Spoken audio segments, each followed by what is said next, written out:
Good morning and welcome to Southwest Tennessee Community College's second virtual town hall meeting. Thank you for joining us. Let me take a moment to introduce our panelists. COVID-19 Task Force, Dr. Tracy Hall, President of Southwest Tennessee Community College. Dr. Kendricks Hooker, Vice President for Academic Affairs. Jacqueline Faulkner, Vice President for Student Affairs. Michael Neal, Vice President for Finance and Administrative Affairs. Michael Boyd, Chief Information Officer. Cynthia Abbey, Special Assistant to the Vice President for Academic Affairs. Sherman Greer, Executive Director for Government Relations. Daphne Thomas, Executive Director for Communications, Marketing, and Community Relations. Medical Advisor, Dr. Sheila Bowie, Chair, Health and Natural Sciences, Nursing. Our special guest is Gregory Eller, Associate Vice President for Human Resources. The purpose of today's event is to provide detailed information and answer questions about our Back to Campus plan for Summer 2 session beginning July 8th. Today we will share details on Phase 1 overview, safety protocols, who will access campus, how to access campus, how to operate while you're there, personal protection equipment, who wears it and when, course delivery protocols designed to keep you safe, employee concerns, such as who will work on campus in Phase 1 and who will continue to telecommute. If you have questions, please type them in the chat area and we will answer them. Now, the President of Southwest Tennessee Community College, Dr. Tracy Hall. Good morning. Good morning. I'm so happy that you have joined us this morning to hear about our Back to Campus plan. It seems like we've done a lot of work in a short period of time, and we have done a lot of work, and we're happy to be able to share with you all of the work that has been done to ensure your safety. A lot has happened since we've left. Our world has changed, our city has changed, and of course the college has changed, and we face challenges that we've not seen in 100 years, and it was a challenge we could not predict. However, we are more prepared than we imagined for a pandemic. Who would have thought that all of our work that we have done with Achieving the Dream to redesign, reinvent, and reset Southwest would have positioned us to really be able to handle this COVID pandemic. But as we have addressed our online and really moving quickly into an online environment, and when you think about it, we really moved in 10 days. And that's all thanks to our dedicated faculty and our staff and our amazing students who've persevered despite the challenges. Things just started happening so quickly, and we really responded very quickly. This is, though, a public health crisis, and we have always kept that in mind as we have been thinking about how we return to campus. This is not an academic event, it's a public health crisis. And so we've had to really keep that in the front of our minds and making sure that everything and everyone is safe. But this public health crisis has caused us to look at Southwest in new and innovative ways. And so we've begun with our redesign, reinvent, and reset work in 2016 with Achieving the Dream. But COVID has forced us to look at reimagining Southwest. For example, some of the things that you will hear about today, our year-round learning with our academic schedule.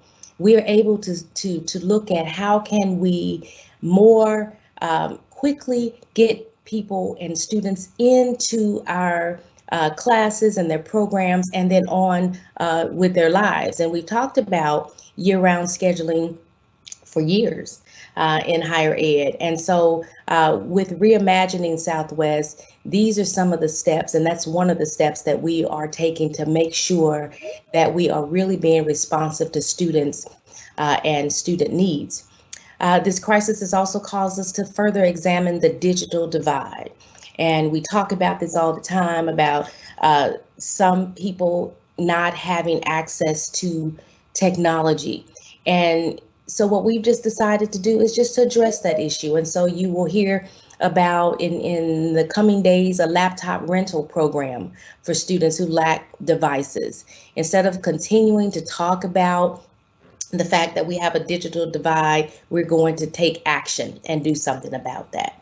In addition, we talked a lot about blurring the lines between business and industry. We've heard for years business people saying that academics don't know what is going on in the workforce, and there's a disconnect between what we teach and what is needed in the workforce. And we know in higher ed that that's not always true. We do stay abreast of what's going on, but I think that there has to be a blurring of the lines and getting both business and industry and faculty closer, working closely together. And so you also will hear more about a pilot faculty externship program that will send faculty out into the workplace to work side by side with industry professionals. So we're very excited.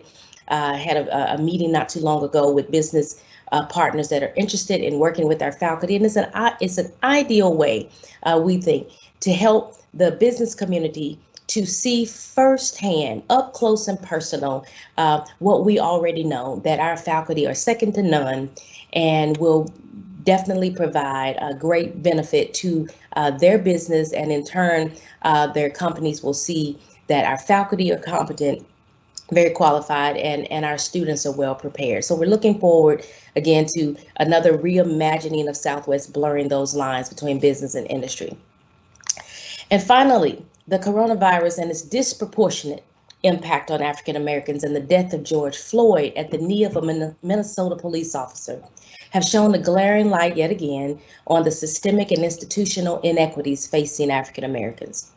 And so at Southwest, while we are proud of the work that we have done to remove barriers with our ATD work, and we worked really hard on making sure that the processes were improved for recruitment all the way to completion. So our Achieving the Dream work began in 2016. So this work to address tearing down barriers and removing obstacles to student progress, this is not new for us. We've been doing this since 2016, but the two most recent situations have caused us really to re-examine what we're doing, and can we take that to another level? And of course we can. Any institution can improve. And so what, again, with the reimagining work, is that we realize that there's more work that we have to do to dismantle those institutional systems that are in place that are continuing to keep students from achieving their goals. So we will be actively participating not only in courageous, uncomfortable conversations about social justice issues that are impacting our city and our world, but we will also focus on the policies and procedures. Because after you finish talking, you have to do something. And so for us, it's looking at what are the policies and what are the procedures that we have in place at Southwest. Yes, the world is focusing on the criminal justice system, but there are other systems that are in place. There are other institutions that are in place that also have systems that need to be addressed, and have structures that need to be addressed, and have policies and procedures that need to be addressed. And while we have done, I think, a wonderful job in removing some of the barriers, the real, even more hard work goes into looking at those policies and procedures that we've had for years and years, and we've never questioned it. And so now is the time to question the status quo. What is working, what is not working, and how can we make sure that we at Southwest are not being a barrier to students achieving their goals? So that's just a little bit about reimagining Southwest. We have a lot to share with you today, and we're so happy that you joined us and we're able to provide you with these updates. But we also want to hear from you. This will be an interactive session, so we'll talk for a little while, but then we want to hear from you. And so we encourage you to type your questions in the chat feature when it opens up a little bit later in the meeting. We will answer as many questions as we can during this session, but after the meeting, those questions that we cannot answer during the call, we will provide an answer at a later date. But before I turn it over to Vice President of Academic Affairs, Dr. Kendricks Hooker, who will discuss plans for summer and fall classes, I want to express how amazing you all have been throughout this crisis. I am really in awe of you, again, to just move classes so quickly into an online environment. That was fantastic, and I am so proud of you and proud talking directly to faculty now, but also to students as well in being able to adjust.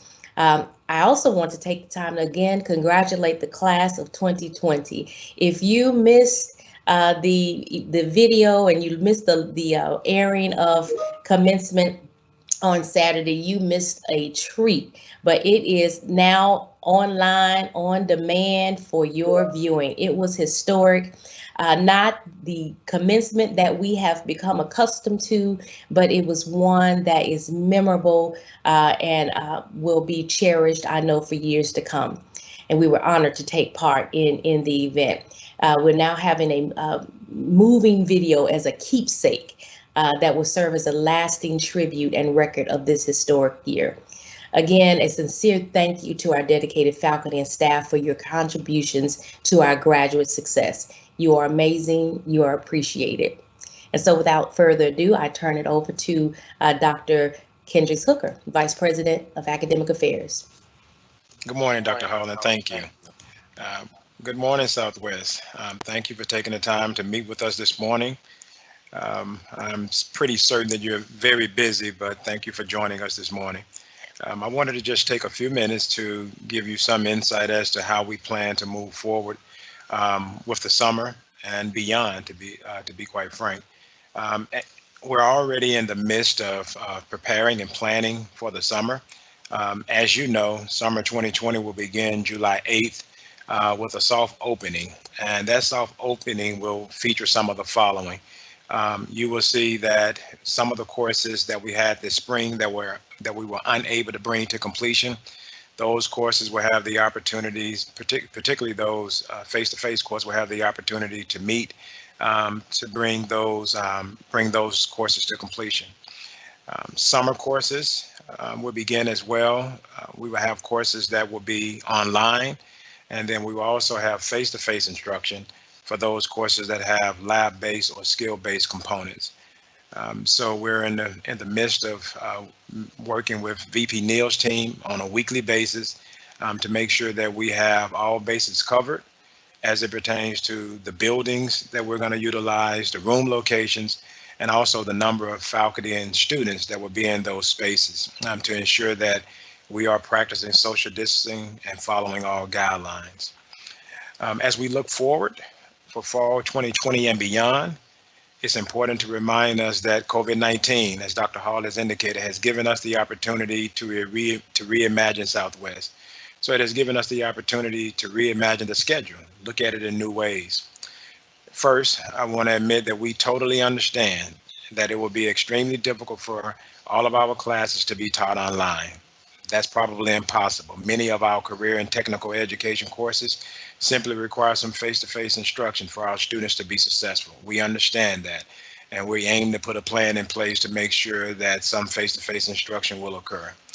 So with this in mind, and after numerous discussion, we wanted to create a year-long schedule that would enable us to offer the best learning experience for our students while maintaining social distancing and following all CDC and public health guidelines. Just last week, our schedule was submitted and recently approved by TBR. So here are just a few highlights of our plans for the fall and beyond. As mentioned, health and safety of all, which includes removing fall and spring breaks. So I know that's a sort of like a gut punch already, but fall and spring breaks will be removed, and we plan to end all face-to-face or ground courses before Thanksgiving. And the reasoning behind that is I know we tend to travel during those breaks, so we want to potentially reduce the likelihood of transmission of the virus in the event that there's a return to campus. So we felt that removing the breaks were essential, were critical as we wanted to move forward. So I wanted to get the hard part out of the way first before getting into some of the nuances or some of the great things that's going to take place in this schedule. We do have a full term, 15-week schedule that we will see in both the fall and the spring. And the 15-week schedule will consist of online courses only, online only. We will also have a 13-week and 2 6-week flex schedules. So a flex 1, a flex 2 that will offer ground and polysynchronous courses for the fall and spring semester. Polysynchronous, if you attempt to look that up, I don't know if it's clear across the educational venues as to what polysynchronous is right now. But the way we envision it is that it offers a number of modalities for our students. So that could consist of some ground. It could consist of asynchronous and synchronous online learning. We also envision it if it's an online class or a hybrid course, that perhaps if there's a Tuesday, Thursday course, that maybe that Tuesday is online. And then if we have no access to campus, that Thursday we could potentially have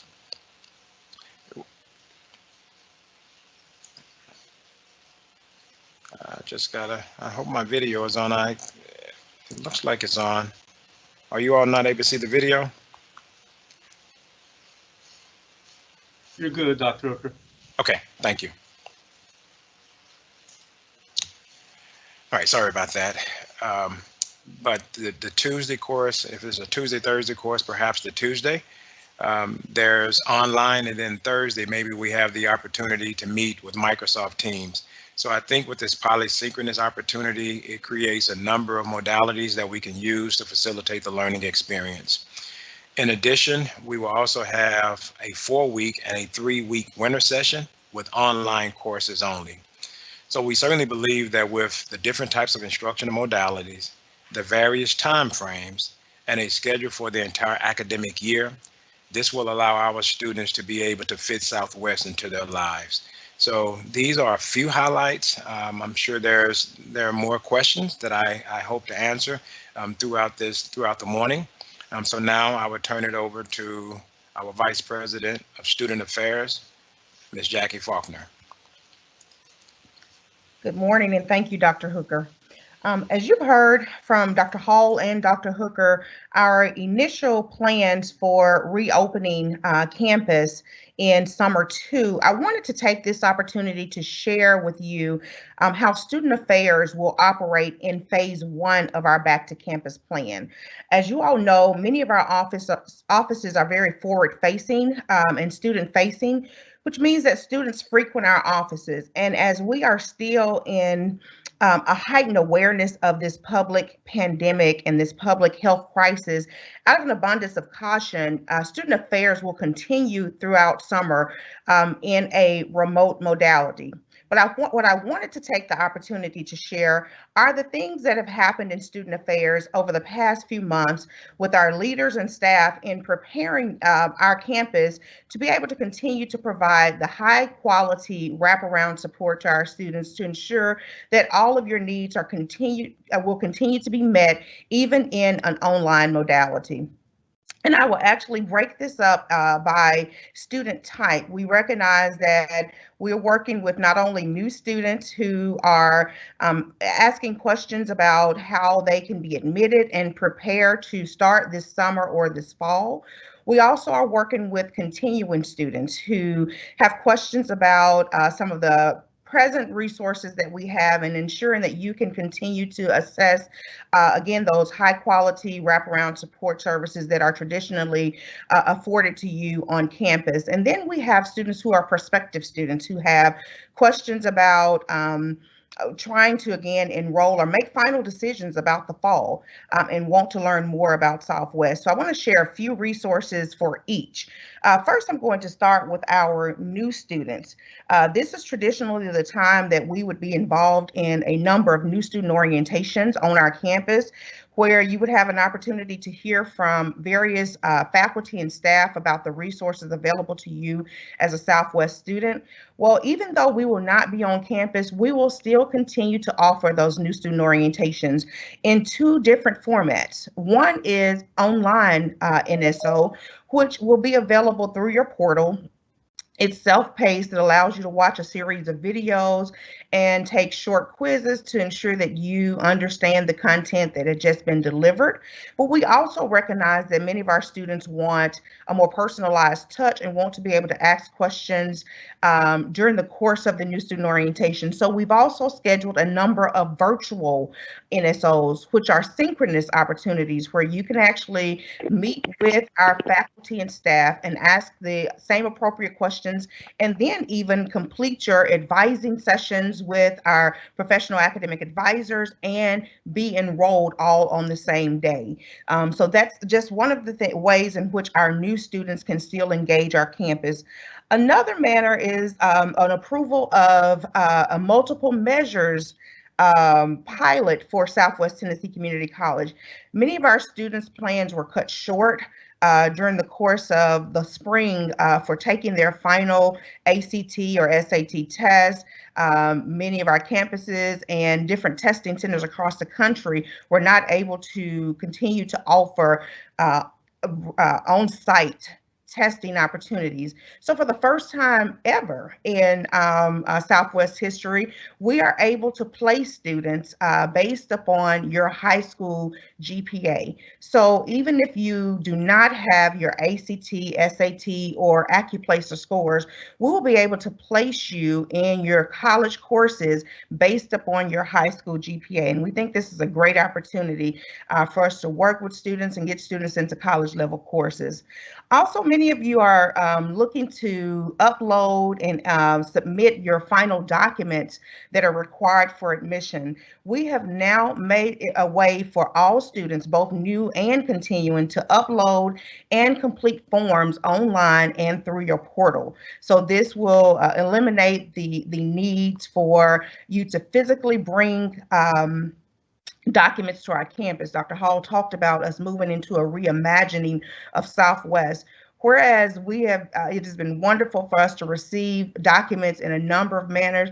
We know that students don't want to come to campus unnecessarily and don't want to stand in lines unnecessarily. So this is one of those ways that we've been able to reimagine Southwest very briefly and very quickly as we transition to remote work.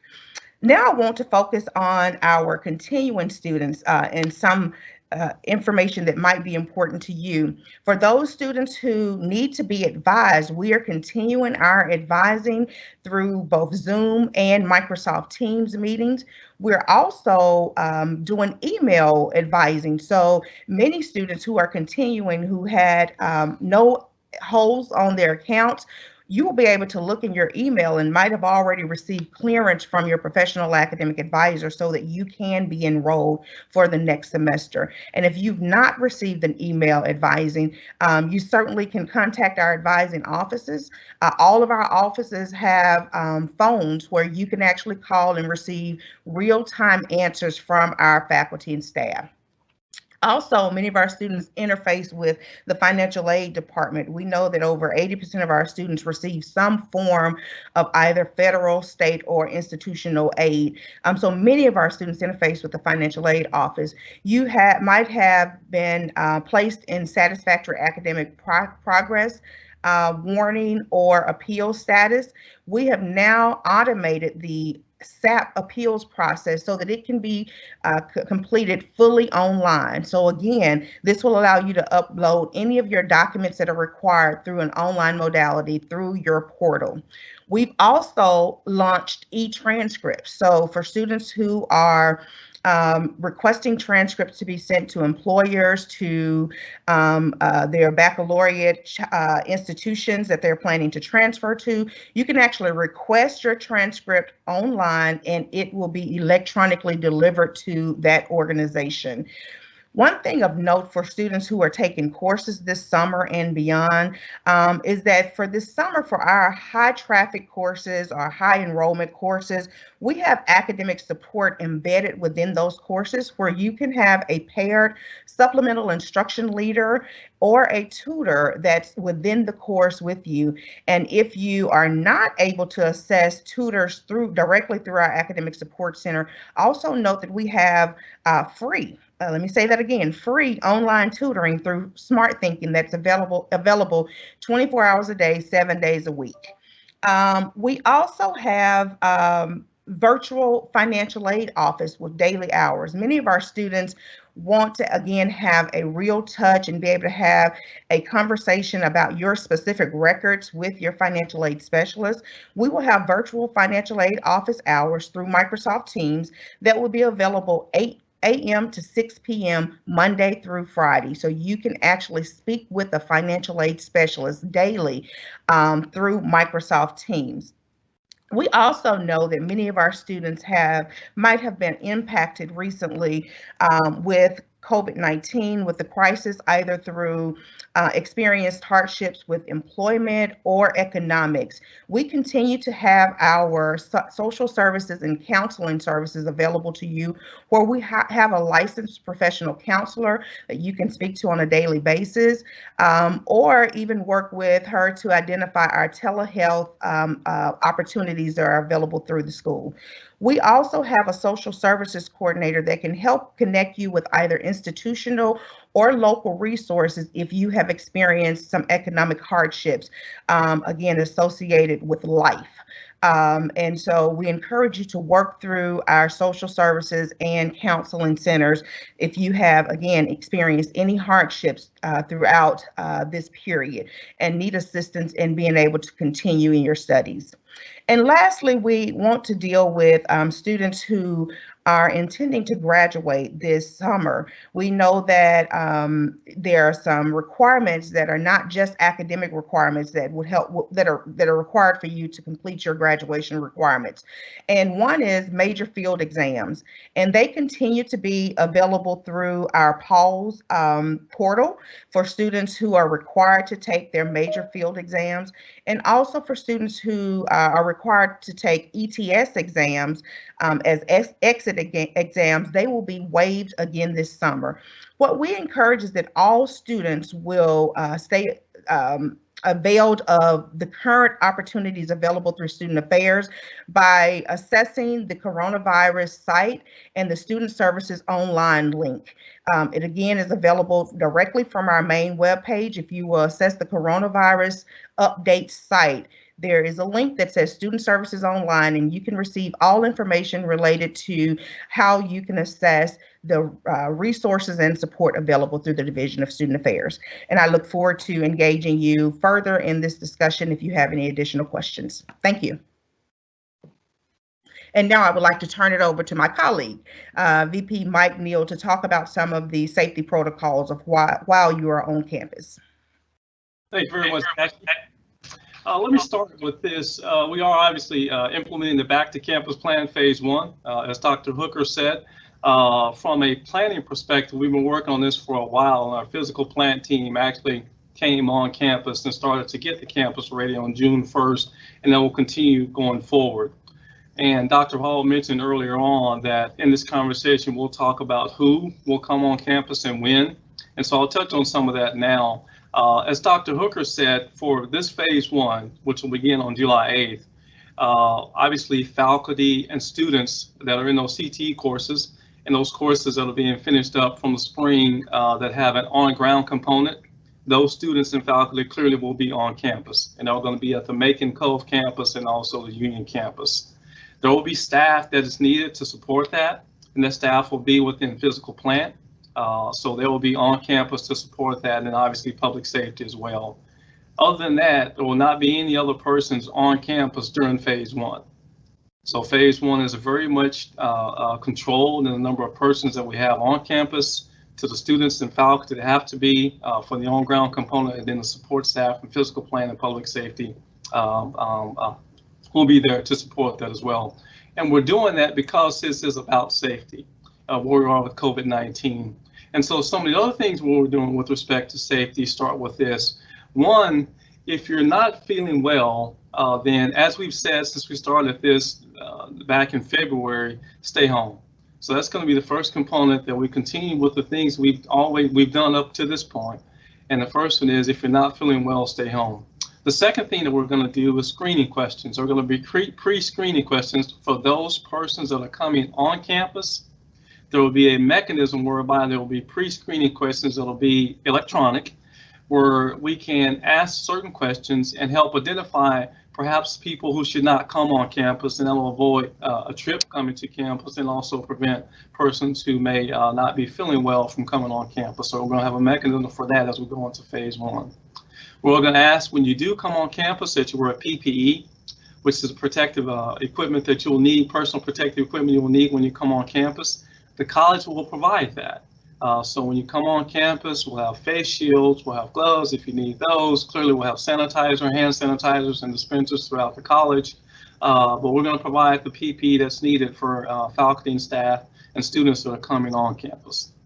When you come on campus, you'll see that there will be temperature scans that will be set up in a nice, user-friendly way, where you can get your temperature scan, so we can ensure that we don't have anyone coming on campus that has a temperature that's too elevated. So that'll be another component of what we're doing in terms of safety. We're going to enforce social distancing through processes and how we set things up. So if I give you an example, you go into a classroom, and the classroom has computers. It'll be automatically set up 6 feet apart, where you cannot use a computer if it's closer than 6 feet. It'll just be automatically social distance when a student comes into our classroom and they sit down. There won't be a keyboard there, there won't be a workstation to work from. It'll automatically set up. And so these things that we're doing, they're all in compliance with CDC guidelines to ensure that the college campus is safe. We're going to have signs posted that clearly outlines where you should go and how to get to where you need to be. We're going to control access to the campus. Only those buildings that need to be open will be open. The other ones will be locked, and you won't be able to access those, so we'll control access. We're going to limit access to common areas. So our off cafeteria will not be available in this phase one. The library will not be available to come inside during phase one. So that's going to allow us to prevent people congregating together, which obviously, enhances the spread of COVID-19, which is something we do not want to do. So we're going to limit the access into some of those common areas. Clearly, we haven't had social events on the at the school for some time. We won't. We'll continue with no social events as we go through phase one of the Back to Campus plan. Students, when you come on campus, we want you to come on campus for your prescribed classes. So if you have a class Monday through Thursday from 8 to 10 o'clock, then come to class Monday through Thursday from 8 to 10 o'clock. So we only want the students to come on campus when they have a class as we go through phase one, which starts on July 8th. There will be frequent cleaning and disinfecting that's done by our staff and public and physical plant to ensure that we keep our classrooms and our areas all clean and disinfected to prevent the spread of COVID-19. And the last thing I'll say is that, there's a personal component of this we want to ensure that we reinforce. And that is, those CDC guidelines around washing your hands, avoid personal contact, coughing and sneezing etiquette appropriately. So those personal components, to continue to do those along with the steps that I outlined, I'm confident that we'll have a very safe environment to work from and launch phase one. And then that'll set the stage for us as we're now developing the plan for phase two in terms of what the fall would look like, and going more extensively into that as we develop phase two. So with that being said, I think we're done with the presentation side, and now we're going to turn it over for questions and answers. Thank you, Dr. Hall and Vice Presidents, for that helpful information. We know you probably have lots of questions, so let's open the program up for some of those questions. If you'll type them in to the chat box, we'll answer.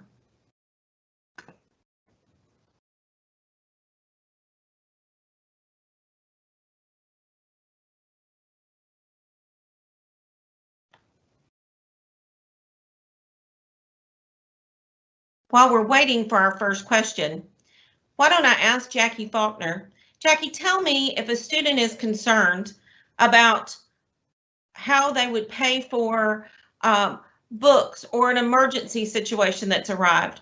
What's the first step? Absolutely. Great question, VP Graham. The very first step is to contact our counseling office, social services office, which is Ms. Shantae Harris. Ms. Shantae Harris has an application for emergency needs. That application involves a discussion about what has occurred, what are the needs, and ascertaining again how we can best facilitate assistance to that student, be it internally through our institution or through connection with some of our local partners, nonprofit partners. From that point, a referral is made. And if it's for specific extenuating circumstances, hardships of an emergency grant, that is then referred to our foundation office, where we are working with your team, if you will, to actually distribute funds for students who, again, might be trying to pay for college, might be trying to meet that digital divide that Dr. Hall talked about earlier, and needing some technology tools, or need to pay for internet for school. It might even be surrounding life situations if a student has experienced some utility disconnections or concerns.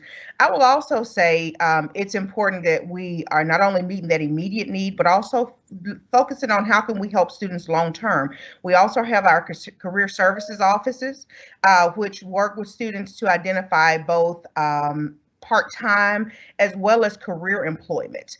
They can assist with revising and reviewing resumes, and assist with interview skill building. So we have a number of resources to help students meet both immediate and long-term needs. Great, thank you, Dr. Faulkner. And it looks like we have some questions in our Q&A. Let's take the first one. I believe this probably goes to you, Dr. Hooker. When will we know what classes for the fall are strictly online, or what will be hybrid? Thank you, and great question. On this Wednesday, Academic Affairs is meeting with the chairs of the respective programs and the deans to map out the schedule. The deans have already shared with the chairs about the plan and at least the timeline associated with the plan. So we're in the process of working out the details with the schedule. So we should have more information to follow soon. Again, that initial meeting will take place this Wednesday. It will take us just a little while to sort out the specifics regarding the schedule, but we hope to have all of this completed maybe in the next week or two. Dr. Hooker, there's a second question asking about classes next summer and what they'll look like. When will we know? Classes next summer? Yes, I would believe that. I'm assuming that would be summer of 2021. Well, one of the things that we're doing, or we're going to share in this new year-long plan, is that at least right now, tentatively, we're going to put dates in place. And it is our goal that as we schedule for this new academic year, to also schedule for the entire summer. So one of the things that Dr. Hall emphasized, and even I shared in my brief comments, is that we plan to have a year-long schedule. So moving forward, we plan to have a schedule for this fall, this spring, and the summer. So that's going to take some time. There's a lot of sequencing and things like that we have to consider, because it is our goal that as students enter at various times in the semester, whether it's a Flex 2 course or whether it's a winter session or something like that, is that we spend enough time to make sure that if a student takes an A&P 1, that when he or she completes that course, then there's an A&P 2 and subsequent courses available. So we're excited about this work. It's certainly gonna take some time, but I'm very confident in the work that, along with Academic Affairs, the chairs and the deans are gonna do. Very, very excited. Great, thank you. I think this one is probably for Mike Neal. It's a faculty member, Mike, asking if they can get into their office as long as they have their door shut. Is that okay? Well, I mean, if they want to access our office now, clearly they can, just as long as they sign in with public safety, depending on what building that they're accessing, that'll be more than fine. So yeah, they can do that, and we'll be able to do that we come back to the summer. Obviously, there'll be some prep work. You would assume a faculty member that has a class that starts at 9 o'clock may need to come into their office at 8 or 8:30 to get prepared and get something done. Absolutely, positively. That would certainly be welcome. Thanks, Mike. Dr. Hooker, there's lots of questions, it seems, about specifics. And here's one. It says, Dr. Hooker, just confirmation, since there will be no fall or spring breaks, does this mean both semesters will end earlier? All right, that's a very good question. So here's the plan. So as I mentioned, we have a full term, which is 15 weeks, and that is online only. So that is going to essentially span the entire semester.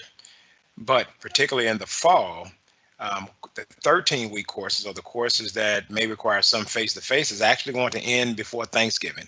So those courses would be, if I remember correctly, August 24th through November 20th.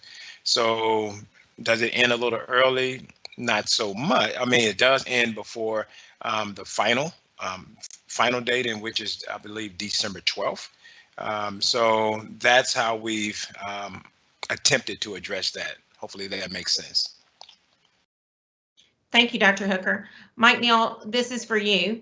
Will students and faculty be required to wear PPE during instructional time? If so, what PPE will be required? Excellent question. Yes, the answer is yes. And at a minimum, it will be face masks.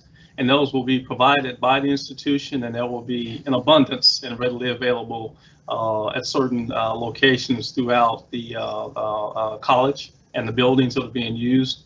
So in the summer, when we go to phase one, certain buildings will be designed and set up, and access to those buildings will provide PPE at each of the various locations. Great, thank you. We have a question from Elizabeth.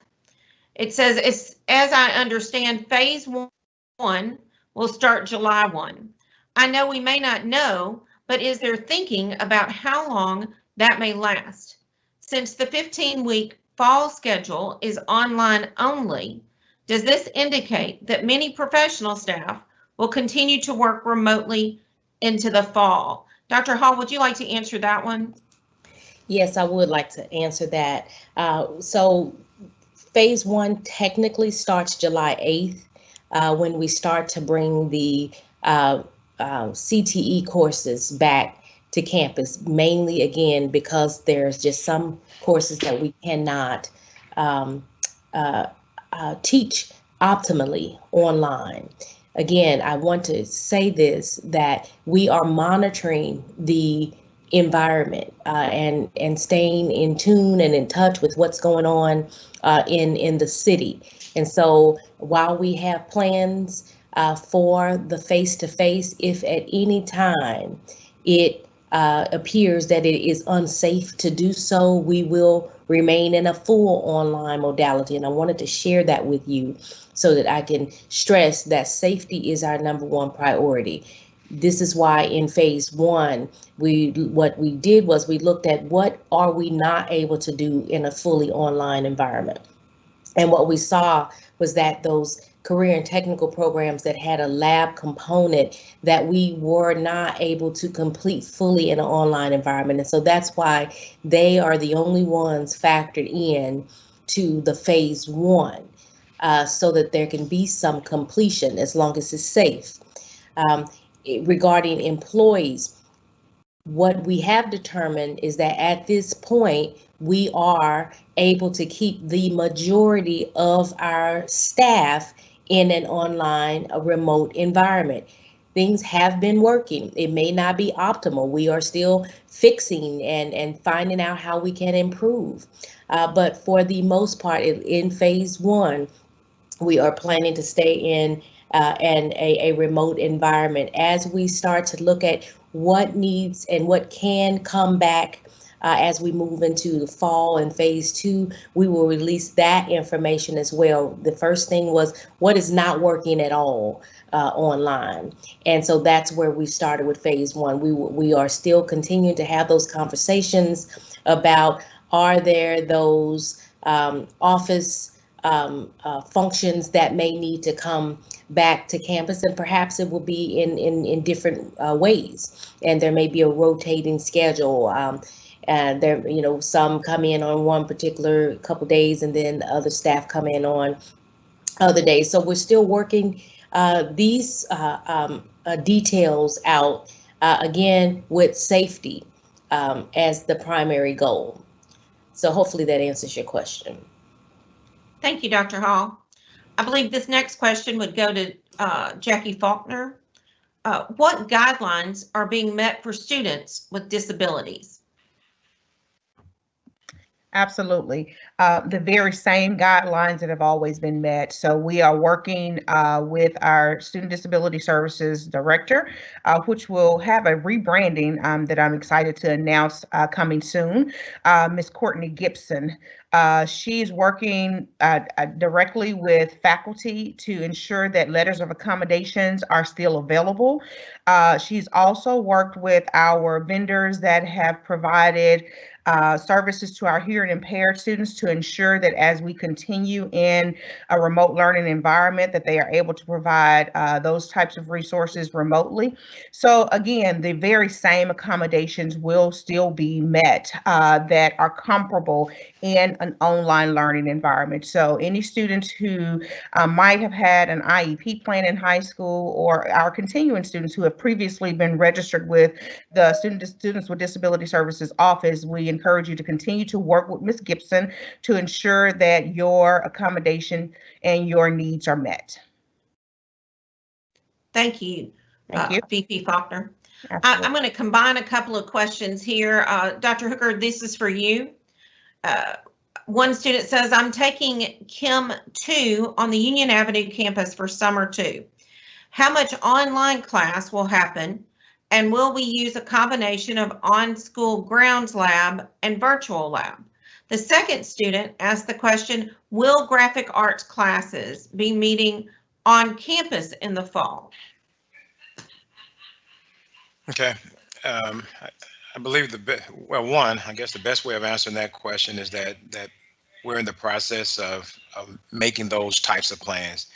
Those are specific questions, and I don't have the specific answers at this moment, given that we're going to meet on Wednesday to start developing the plan.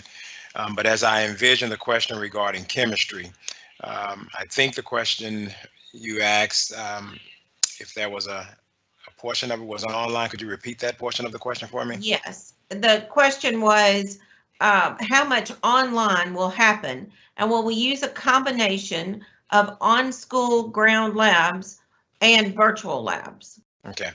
I think that is going to be, we'll have to work with the instructor. So those are some of the things that we're going to work out beginning Wednesday.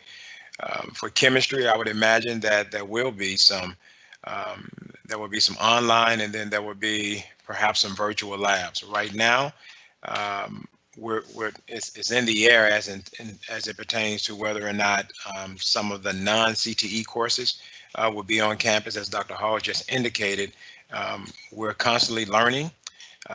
If things improve, then the access to campus, we'll relax it even more so.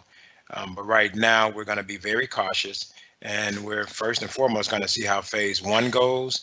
And then phase 1 will give us the needed information to determine whether or not we're able to move into another phase and allow additional relaxation and remove some of the restrictions. Thank you, Dr. Hooker. We have, again, a couple of questions I'm going to combine, and Jackie Faulkner, I think these would go to you. How do we register for summer classes? And will there be a different start date for fall, or is it still August 25th? Okay, I will answer the latter question first, and that actually goes to Dr. Hooker's previous comments. We've just finalized and gotten approval with our fall schedule, and there are a number of parts of terms. And so August 24th is still our anticipated start date for fall. Again, there are various parts of terms that have a different start date and even a different end date, but all of that will be communicated in the next coming days as him and his team finalize and are able to communicate to the campus. The first question regarding how do we register, again, we are a mandatory advising institution. We ensure that our students work alongside their professional academic advisor to ensure that they stay on progress to completion. So the very first step in being able to register for the fall or even the summer is to work with your advisor. If you have already been advised, registration actually happens the same manner through your My Southwest portal, where you can actually choose your classes. This summer, we will also have what's considered Registration Express, and it's again, one of those ways of reimagining the way we do business, where our Office of Academic Advising will work with our recruitment office to ensure that students who need assistance with getting registered will actually have assistance through our student ambassadors this summer to complete your registration process. So they will actually work through Microsoft Teams to help you interactively complete your registration process in case you experience any difficulty. But registration remains the same process, only through, again, an online modality. So if you have any concerns with your ability to be advised, you can contact advising, and with registration, contact our Office of Records. And I hope that answers both questions. Thank you. Thank you. Thank you. We are, I'm sorry. I believe this question would go to Greg Eller. It's a human resources question. If we have faculty with compromised immune system who may not feel comfortable or safe doing face-to-face teaching during this summer, let me change my my pitch to this. This will probably be Dr. Hooker. If we have faculty with compromised immune systems who may not feel comfortable or safe doing face-to-face teaching during the summer or fall when we reopen, how will the college handle a situation like that? And what would be the recommendation to that faculty member?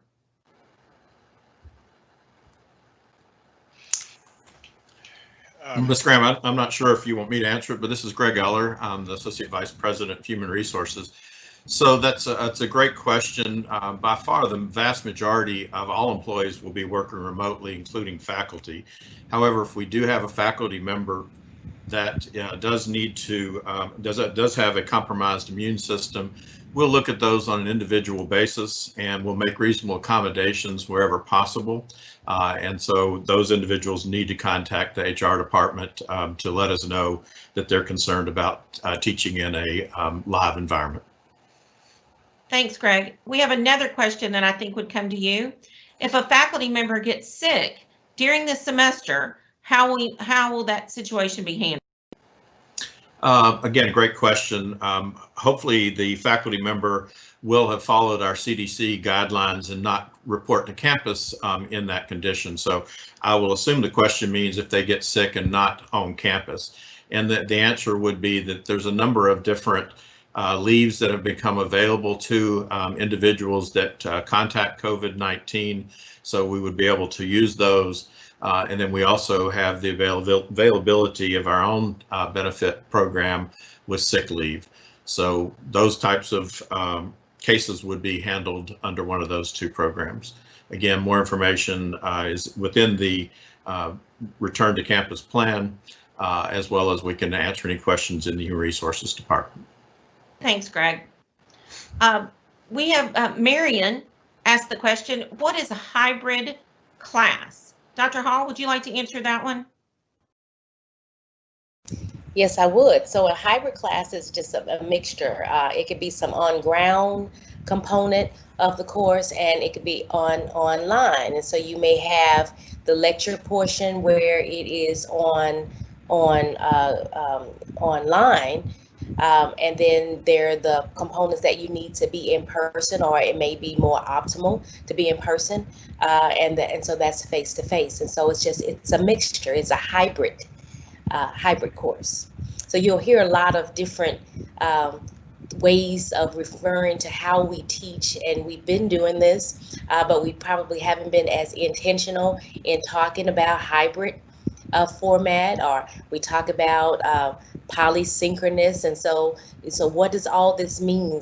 What does this mean? And I know that this is for some of all of us, it may be new territory, but it's not new across the world, and we are moving quickly to make sure that we are also preparing you for the future. So yes, a hybrid is. Thank you, Dr. Hall. Mixture. Dr. Hooker, here's a question about incompletes. For students who received an incomplete from the spring of 2020 semester, will there be access until December 17th, or will the semester access end early? So it would be the latter. So it should be at the end of the fall semester to complete that I. Thank you, Dr. Hooker. VP Graham, can I jump in there? Please. Okay, so I think that Dr. Hooker is precisely correct in terms of the policy. What we are encouraging students to do as quickly as possible is to complete that incomplete in working in tandem with their faculty, largely because it can certainly hinder their financial aid, because incompletes will not count toward completion in terms of progress. It can hinder completion of courses relative to scholarships. Some of our scholarships require a certain number of hours completion. So even though the letter of the law says we have until December, we've been very vocal about encouraging students and faculty to work very diligently to complete as quickly as possible so that it does not have any unintended implications for our students. Thank you, VP Faulkner. I'm going to ask our IT team at this time to show, I think, what's being shared, which is the 2020-2021 academic calendar. If you can see that, here we go. You'll see on this, and this is in the Back to Campus plan, which is online on the Southwest Tennessee Community College website. It gives you all the dates and information that you need about our academic calendar.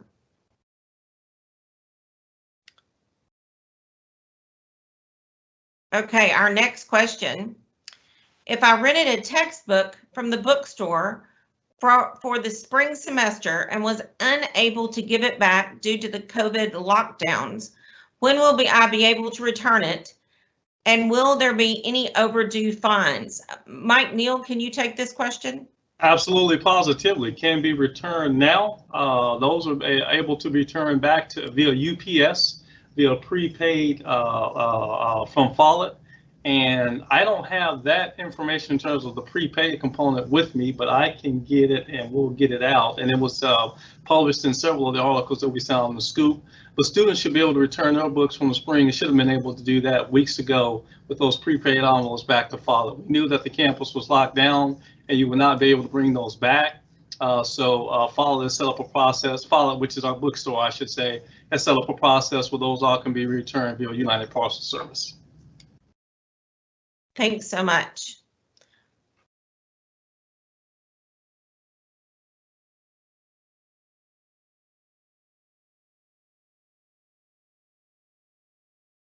If a student is able to rent a laptop and they do not have internet access, what is the plan to get them access to the internet? And will there be a cost involved for the student? I'm going to toss this to Dr. Hall. So I wanted to make sure, because I'm thinking that Mike Boyd, our Chief Information Officer, who's overseeing the laptop purchasing for the rental may be great a better person than I can be in answering this question. Okay, Mike, Boyd? Yeah, I can answer that question. So for the laptop, we are providing laptops. We're going to do it based on a needs-based, and if you meet those needs, we'll be able to provide the laptop to you. As far as the internet, we're just doing the device. The internet is a little bit more of a bigger issue than just impacting Southwest students. So Verizon, Comcast, and AT&T are already working to provide internet to everybody throughout the city with a cost as low as $9.99 per month. So there will be more information coming out from those companies as far as providing internet, but we will be providing the device to the students based on need. Thanks, Mike. This next question comes from Jen, and we're going to ask Sydney Abney, if you can answer this. If we are signed up for online classes for second semester summer and in the fall that have a lab attached, will they automatically be turned into a hybrid or stay online and be in the same as it is now? If a class currently is listed fully online, it will stay fully online for both summer and fall. Now, when we meet with the chairs and deans on Wednesday, they'll have an opportunity to go back through their fall schedule and make adjustments. But anything that is online currently will just stay online. Thank you. A second question I think would also go to you. Will science labs be online or not? Or is it for the summer? Does the question specifically reference summer? It doesn't reference when. I can't fully answer that. If it is for summer and it's listed as online, it stays as is.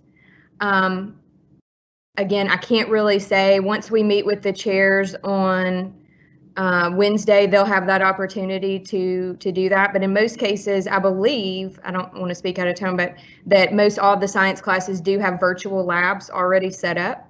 And so they should be able to continue online. But I do know there are some that require face-to-face. And so they'll be able to make those adjustments after Wednesday. Cindy, if I can add something to that, or ask Cindy to elaborate a little more. The whole process, when you talk about meeting with the chairs, meeting with the deans, we know what that means, and we know what those conversations can entail. Could you talk a little bit just about that? Because I see a lot of questions that that are asking about the modality or how things are going to be. Can you kind of talk a little bit about that process of what that means to work with the chairs, the deans, what that means for faculty, in terms of how they're planning, that whole process of deciding how they're going to, what modality and all that. Could you explain that? Sure. So we've been waiting for approval on this plan so we could have this conversation and start making these changes. But now that we have it, we can really delve in. And what's going to happen is the classes that are set up as online currently, they'll stay the same with the calendar as is now. For any other class that was listed as hybrid or had a face-to-face component, they'll fall into this new schedule that's listed here for 13 weeks. And so those will require an adjustment to the fall schedule. That will require the departments to take a look and examine of what they have currently on the fall schedule and make changes with that. Based upon, they can work with their faculty to see if they would prefer that to be polysynchronous, if they need on-ground instruction for that particular class, if it's a skills-based class, they'll have the opportunity to go back in and edit the schedule. That will take, I'm not sure because that's in Selena's area, but I think it's going to take probably around 2 weeks, and that's really pushing it to get all of those courses changed over. And then once we do, we'll be able to advertise the updates schedule. Great, thank you. Mike Neal and Dr. Bowie, if y'all could answer, we have some questions about cleaning the classrooms, if there'll be a day between the time classes are in those rooms. Dr. Bowie, from a medical standpoint, tell us, what do we need to do? And then Mike Neal, follow that up with what we are doing, if you would. So our biggest concern is transmission through live virus that goes across from talking, laughing, speaking loudly, shouting. And while there is a lower risk of contaminants being or infection being caused by picking up on surfaces, we will spend time to make sure that we disinfect all surfaces between student use. And one of the most important pieces to understand, and I think that this was brought up at the previous town hall meeting, is that it's a fragile virus, meaning that it doesn't hang on to surfaces very long. It breaks down easily. So the disinfectant that you use at home is enough to actually destroy that virus so it's no longer contagious. And that's a good thing, because that means that we can wipe things down and disinfect, but using all of that protocol and further limit risk or exposure. So the big risk is the contamination or infection that can occur as we transmit the virus through the air, through sputum, and in that manner. A lesser risk is on the surface, but we will clean between each student use. And I think Mike Neal, VP Neal, can address how that protocol is going to go. Absolutely. Thank you, Dr. Bowie. And I want to reinforce that point around Dr. Bowie made with respect to the droplets.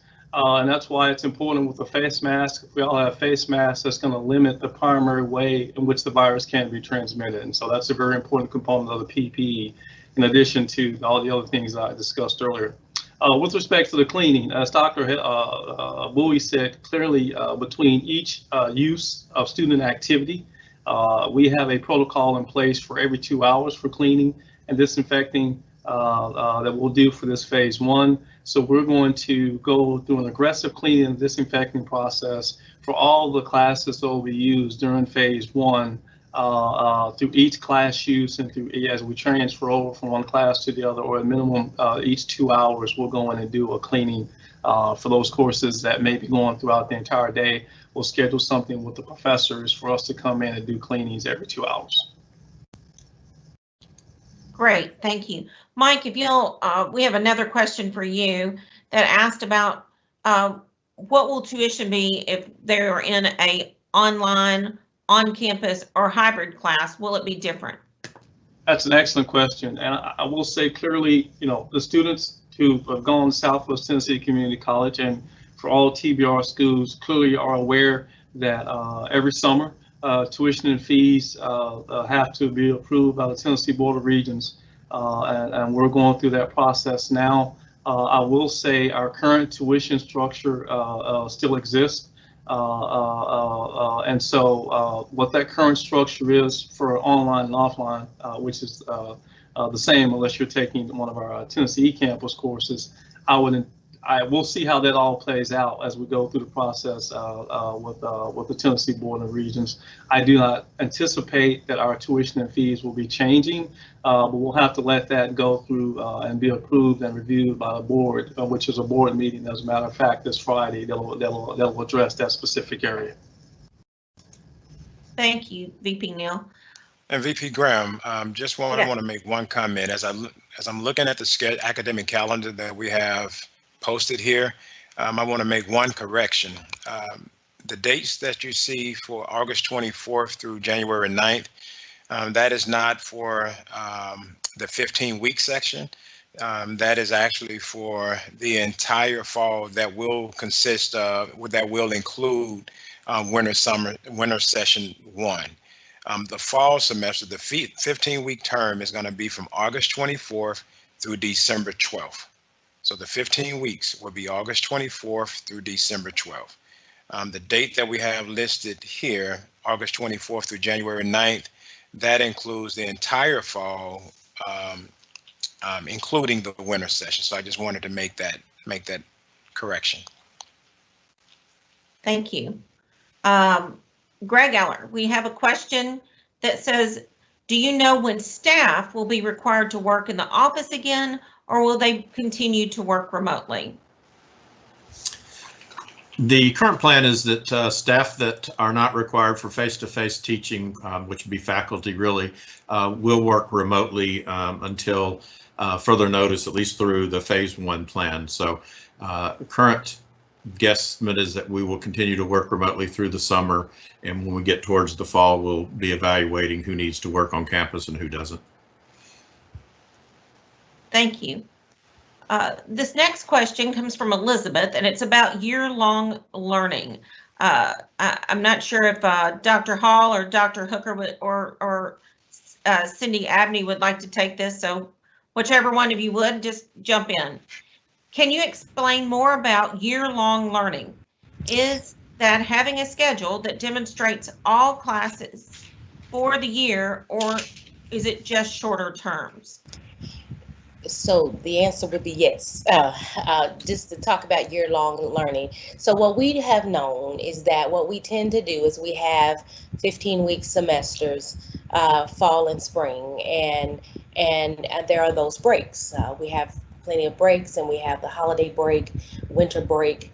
And so what, again, in the Reimagining Southwest, we're looking at how do we have a year-round schedule whereby students can look at the sequencing of their courses and their programs, and that helps them to move more quickly through their programs. Again, this is nothing that is revolutionary or new in general. If you look at some of our proprietary institutions that you see advertised on television, you see that that is what has been done in those environments for years. And so it's really with the eye towards the adult learner wanting to complete his or her program so that they can go on and to careers or move on to continued education. And so that's generally what year-long learning is. And so you're able to look at and plan your lives. And so what we have done before is to look at fall, and then just look at spring, and then just look at summer. We're talking about the entire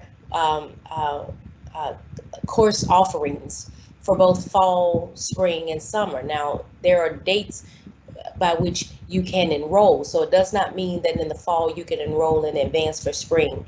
We have guidelines and parameters from the Department of Education and Financial Aid on when we can open up for enrollment. But at the very least, you should be able to see what courses there will be offered in the fall and in the spring and in the summer, and you can plan, students can plan their lives.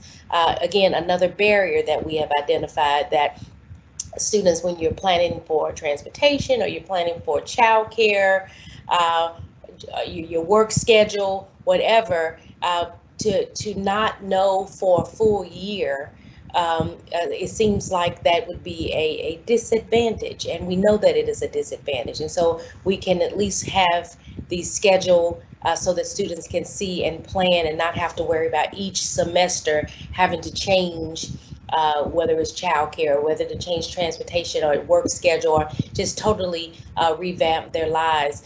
Most people don't just live from semester to semester. And so we're trying to be more thoughtful in making sure that students have an opportunity to look at in advance. Again, if it's fall, you can't register for spring, or you can't register for the summer, but being able to have the course offerings. And Cindy or VP Hooker or Faulkner might be able to add more to that as well.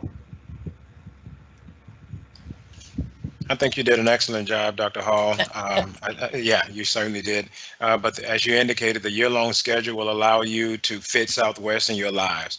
As Dr. Hall indicated, we all have a number of things that are taking place in our lives, and now with this year-long schedule, you're able to see in advance as to how you want to move forward and progress. So we're excited to start this. And like Dr. Hall said, this is not revolutionary or anything like that, but this is something that we know we should do, and this is something that we're going to do, and we truly believe this is going to be a benefit to you. Thank you all. Our next question is about allied health students possibly returning to clinicals in the fall. Will that be possible? So I'm going to ask Dr. Bowie, can you help us with this? And then perhaps Dr. Hooker or Cindy could follow up. So the first caveat about returning to clinical has to do with our clinical partners. And as they allow, then we can allow. And we will do that, as Dr. Hooker and Dr. Hall have mentioned, with the safety of the student in mind. So we will not put our students in jeopardy. We will follow the guidelines from our health department. We will follow the guidelines from CDC. And as our clinical partners come on board and open their doors to us, we will make arrangements and run that, make sure that we are fully aligned with our safety protocols so that we can get back to clinical. Great. Does anybody else have anything to add? Okay. Our next question is about which campuses will be open in the fall. Mike Neal, would you like to answer that question? Be more than happy to. So let me start with the snake that's closest to me, first of all, which is the summer. So the ones that we know will be open for the summer are going to be the Macon Cove campus and a few specific buildings on the Macon Cove campus. We're finalizing the exact ones now. I know one's going to be the Fulton building for sure. And there's probably going to be one or two others, but it's going to be a few buildings on the Macon Cove campus. That starts July 8th for the summer session. Also, the Union campus. There will be several buildings open on the Union campus for courses and for classes starting July 8th. That'll be Parish. There will be the Allied Health building. There will be the nursing building, clearly. And I think there's also one more, an old nursing annex building as well that will have open for the summer. So the control for the summer is going to be it's going to be Macon and Union and a few specific buildings in each of those locations. So that's what we have in front of us, and that's already in the plan, and we're executing on that with academic affairs, as Dr. Hooker said earlier. So that's set. Now, with respect to the fall, that's a complex area to take into account. As Dr. Hooker said, you know, the academic affairs team is putting together what the class structure is going to look like and what's going to be online and what's going to be offline and what's going to be on ground. And once we have those components, we in the finance administration can go in and layer around that, okay, what are the buildings do we need to have open and which ones do we need to have open? And just so you can understand, you know, the careful planning that we have to take into account as we think about this is to think about in terms of social distancing. With our summer, we're probably looking at somewhere between 300 to 500 students. In the fall, you're talking, you know, potentially 10,000. If we had all students like we would have in a traditional fall semester, if they were all back online, back on ground, I should say. The ability to plan for that takes into a lot more complex scenarios, the number of courses that you have available, the frequency that you have them, how you do social distancing. So all those very specific details we're putting together now as we put that fall plan together and put that phase 2. That's going to be in phase 2. And so once we get phase 2, we'll have those specific details laid out, so you'll know which sites of the college that we will have open, and then at those sites, which building would be open, because it very well may be like we're doing this summer, that we'll have all buildings open at a specific site. If I could add to that, the whole process that we undertook to even determine what the accessible locations would be was very involved. And if you look at your screens, you see the accessible locations. Again, everything that we're talking about today, it is in the Back to Campus plan. And so you will be able to go through, if you don't catch everything that we're talking about, you'll be able to go and look in the plan. Also, this town hall is being recorded, and so you will be able to review it as well. But just to give you information about how the accessible locations and the courses and all of that, academic affairs team, it was really a nice collaboration. Academic affairs team looking at what we would bring back, what classes would need to come back, where the locations would be in terms of the buildings, and then working with Mike Neal's team on what times, I mean, well, maybe not necessarily know what times, but with the locations, because it's very, and when we're talking about safety, we have to know what are the classrooms, what are the buildings, so Mike Neal's team can know all the logistics. So from a physical plant perspective, which would include all our cleaning staff and making sure that they have everything cleaned and disinfected, and they know which buildings. The public safety will know in terms of safety.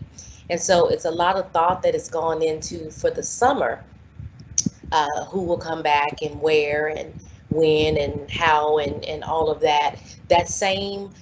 Those same conversations are now happening for the fall. And so just as in our plan, you see on your screen accessible locations, that's for summer. We will have the same information as it relates to fall. There will just be more students for the fall. And so there's a lot that we had to consider in addition to safety, in addition to the cleanliness. We had to think about the space in terms of social distancing, as VP Neal talked about, the PPE, the mask. And so all of that, again, remember, we said this is a public health crisis. And so that has to be factored into every decision that we make. And so you will get that information, more details about what that looks like for the fall. This accessible location information that's on your screen is for summer. You will have that. Now that we have an approved fall plan, we just received the approval for our year-round schedule on Friday. And so having received that on Friday from our chancellor at TBR, we are now able to map out how that looks for the fall, just as we did for summer. Thank you, Dr. Hall. And we just have a few more minutes, so we are going to answer a couple more questions, and then we will get back to everybody that we haven't answered your question. There will be questions and answers posted on our website, and we will try to answer each one of these. As I'm screening through, I continue to see lots of questions about the calendar, lots of questions about specific classes, and I want to refer you back to that Back to Campus document. Daphne Thomas, can you tell us how they could find the Back to Campus document? Good morning, everybody.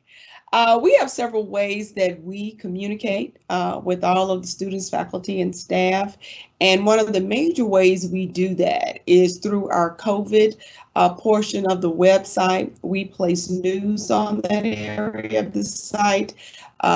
Anything that's salient to the college or anything that's going on in the community that may affect how the college operates. So please always refer back to the COVID portion of the website.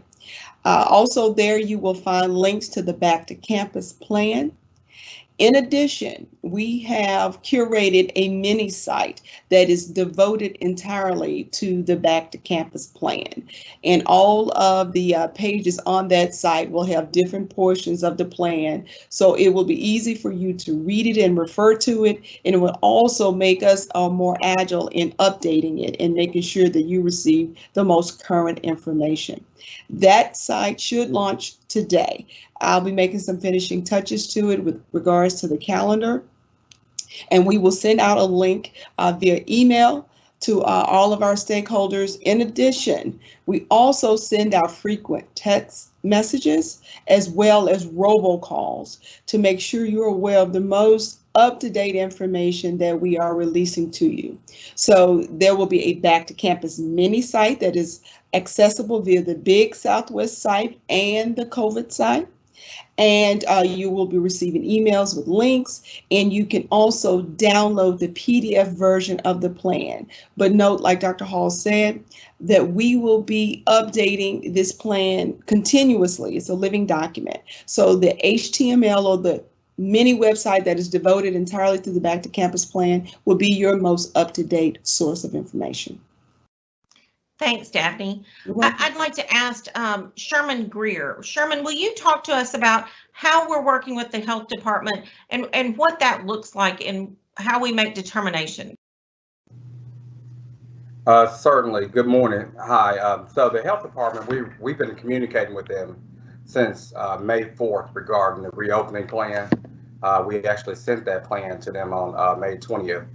And they have a lot of plans that they're going through, so we have not received it back.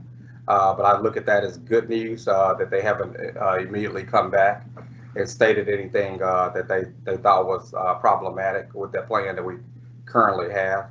But we've, of course, been watching all the health announcements daily and updating our information, and the guidance from the health department is informing our what we're doing also, because we're tracking their guidance, we're tracking the governor's his daily updates. So now the updates are probably once or twice a week from the state, but we're watching all of those daily and putting them into our information. Thanks, Sherman. I want to thank everyone who asked a question today, and we will be going back through. I know we didn't get to everybody's question, but we'll be going back through and answering those and posting them online. At this time, I want to send it over to Dr. Hall to close this out.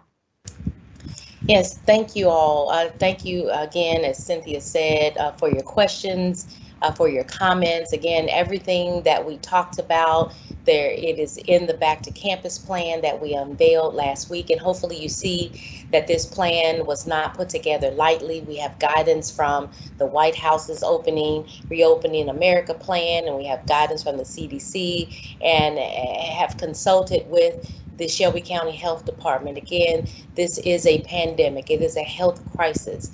And so while we are eager to make sure that students complete their programs, we want to make sure that we all arrive on the other side of COVID alive and well. And so that is our primary goal, our primary responsibility.